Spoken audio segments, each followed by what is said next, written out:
ofrenda. Aquí vamos a hablar de dos puntos diferentes. Vamos a recalcar la diferencia de estos dos hijos de Eva. Nosotros siempre hemos tenido como ideal el que Caín fue el malo de la historia. Pero si nos ponemos a leer bien las escrituras, la palabra del Señor dice que Caín, ¿qué dice ahí? ¿Quién fue el primer hijo? Caín. ¿Quién fue el primer hijo? Caín. ¿Quién recibía en la antigüedad la primogenitura? El primer hijo.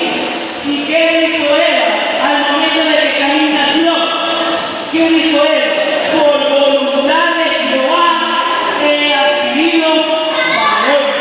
Quiere decir que no fue por voluntad de hombre, no fue por voluntad de la carne, fue por voluntad de Jehová, por voluntad de nuestro Dios, por voluntad de Él es que nació Caín.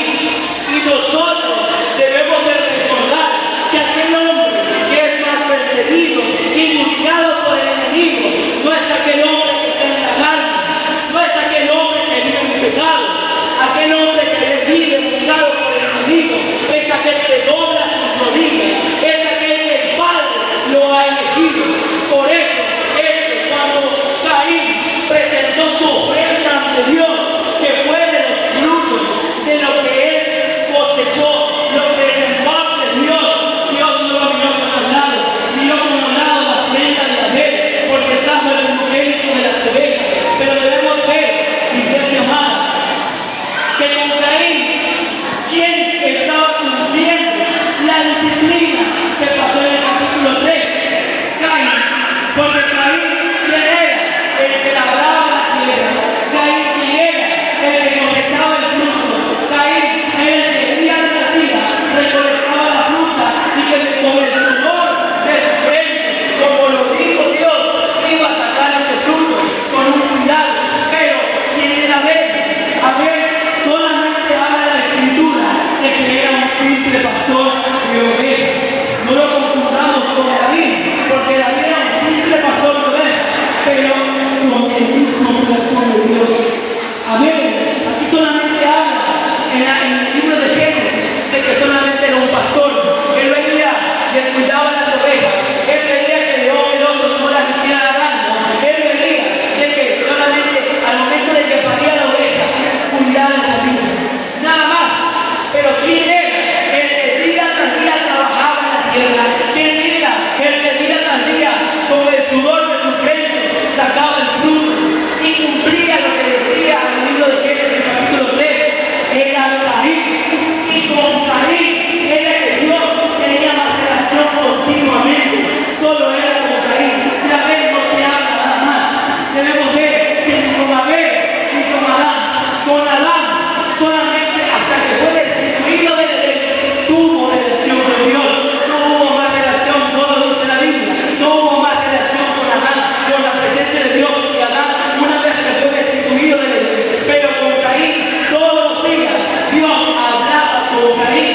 Y de hecho, en la ofrenda, como lo podemos leer, Caín, al momento de que vio que Dios no le pareció agradable la ofrenda que trajo él, Abel se fue, pero Dios no habló con Abel, Dios habló con Caín, con aquel hombre que primero había cumplido la disciplina, que segundo, aunque no le pareció agradable en la presencia de Dios lo que iba a hacer, sin embargo, pues seguía cumpliendo. Era aquel hombre que había cumplido lo que Dios había iniciado, la disciplina.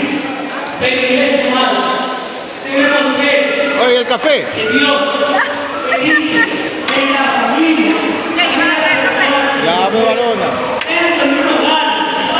Ya parece que hay diácono, ya aparece. porque el primer gran enemigo en el capítulo 3, ¿cuál fue el primer gran enemigo en el capítulo 3?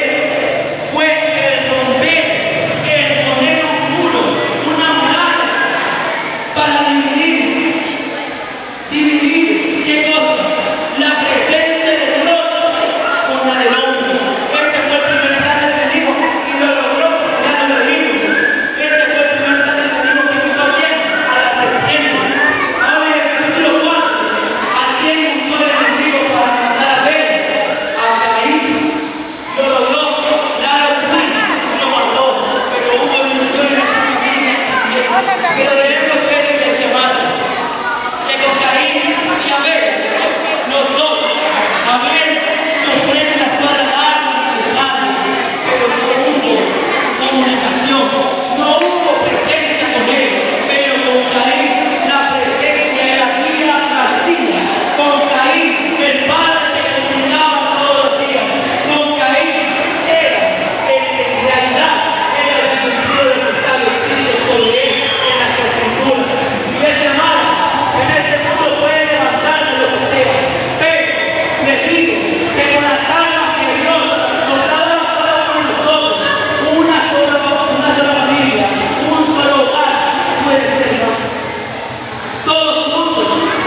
sin división.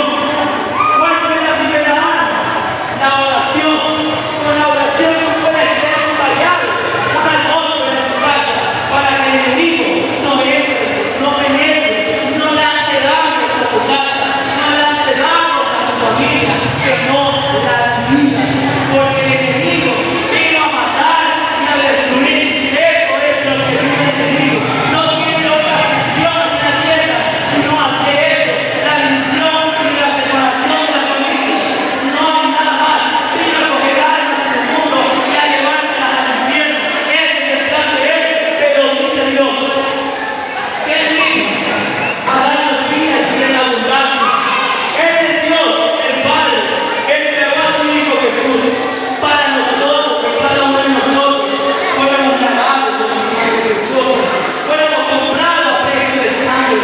Nosotros estamos en lo más vil y lo más pecador, pero de ahí nos cogió Dios, de ahí nos compró Dios, nos lavó y hoy estamos aquí escuchando la palabra del Señor. Amén o no amén. Gloria a Dios. Y así es, amado. La primera arma con la cual tú puedes combatir al enemigo es la oración. Vamos a hablar de la segunda. ¿Con cuál otra arma tú puedes combatir al enemigo? Claro está, con la palabra. ¿Por qué? Un breve ejemplo. Jesús en el desierto, ¿con qué respondía a las acechanzas del enemigo del diablo que el Señor le pega? No era con la opinión del hombre, no era con los argumentos de Jesús, era con la palabra. Porque solamente si tú respondes a la palabra, tendrás la victoria. Porque el Todopoderoso está del lado de nosotros y que se mala. O así lo hizo Jesús y tuvo éxito. La primera chance del enemigo que hizo con Jesús fue igual. El que convirtiera la piedra en pan. Y Jesús le respondió con la palabra. Y salió ganando así con las diferentes dificultades que el enemigo le iba poniendo a Jesús en el camino, en el desierto. Amén. Entonces, iglesia, primera arma, la oración. Podemos doblar nuestras rodillas, combatir al enemigo, orando, clamando. Nuestra segunda arma, la palabra, leyéndola, escudriñándola, porque ese perdió el pueblo de Israel por falta de conocimiento.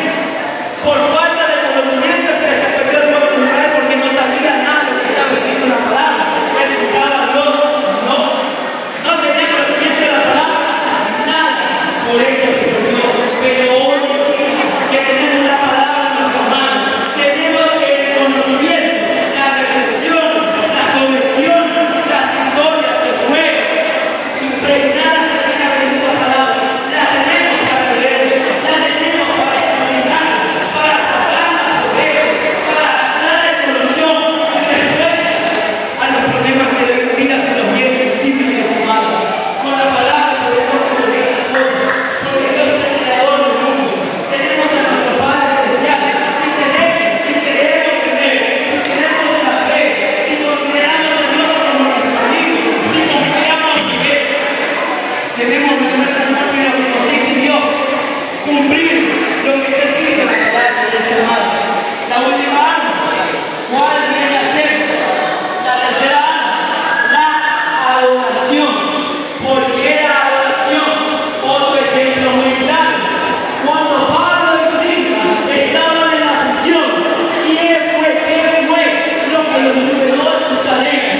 Gloria a Jesús.